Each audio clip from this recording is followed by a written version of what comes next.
मेरो बच्चादेखि चाहिँ इन्जिनियर बन्ने सपना थियो, but at the certain point होइन त्यो सपना मेरो टुट्यो क्या। आई डोन्ट नो होइन, मेरो पढाइमै इन्ट्रेस्ट हट्यो।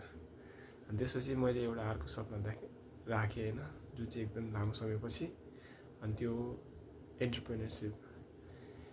अनि त्यो सपना त राख्यो होइन, जस्ट एउटा भ्याल्यु क्रिएट गर्ने, अनि आफ्नो मात्रै जागिर खाने, तर जागिर दिन सक्ने मान्छे बन्न खोजेँ।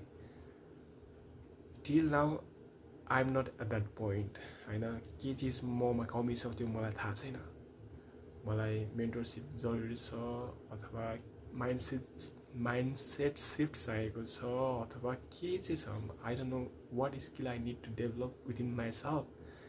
एन्ड म आफैमा के काम गरौँ त्यो पनि म क्लियर छैन।